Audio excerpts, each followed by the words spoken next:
G'day, students. Let's unlock the secrets of atoms and isotopes. Atoms are the basic building blocks of matter, making up everything around us. Picture an atom as a tiny solar system. At the center, you've got the nucleus, which is made up of protons and neutrons. Protons are positively charged, while neutrons have no charge. The number of protons in the nucleus, known as the atomic number, determines what element it is. Surrounding this nucleus is a cloud of electrons which are negatively charged and move rapidly in regions called orbitals or shells. Now, the arrangement of these electrons follows specific rules based on their energy levels. They occupy energy levels or shells around the nucleus, with each shell having a max capacity. The first shell can hold up to 2 electrons, the second up to 8, and the third up to 8 as well, and so on. Enter the periodic table. This table organizes all known elements in order of their atomic number. The atomic number, Z, tells us the number of protons and electrons in an atom. The mass number, A, gives us the total number of protons and neutrons in the nucleus. So, let's recap. Protons are positively charged and live in the nucleus. Neutrons, also in the nucleus, have no charge. Electrons are negatively charged and zip around the nucleus in shells.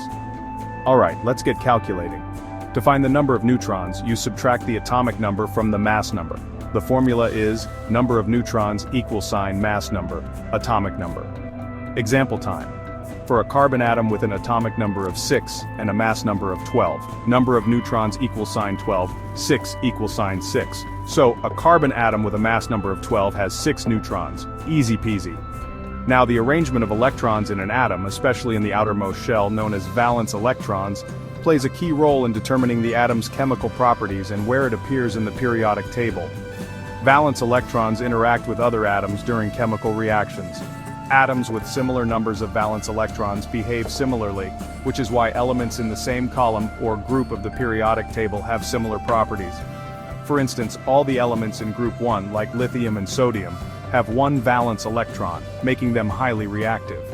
The periodic table is organized based on the number of valence electrons, with elements in the same row or period having similar energy levels. This electron arrangement helps predict how atoms will bond and react with others. Now let's talk isotopes.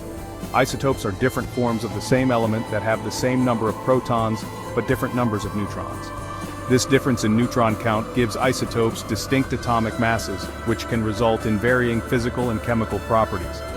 For example, carbon has 2 stable isotopes, carbon-12 and carbon-13, with 6 and 7 neutrons respectively. There's also a radioactive isotope, carbon-14, with 8 neutrons used in radiocarbon dating. Different numbers of neutrons affect the isotope's atomic masses and can influence their stability. Some isotopes are stable, while others are radioactive and decay over time, emitting radiation.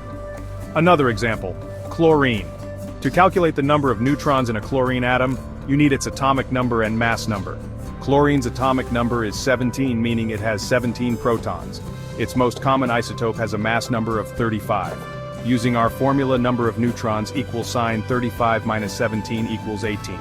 So a chlorine atom with a mass number of 35 has 18 neutrons. And there you have it. Atoms, electrons, and isotopes demystified. Keep exploring, keep questioning, and remember, science is all about curiosity. Until next time, stay curious.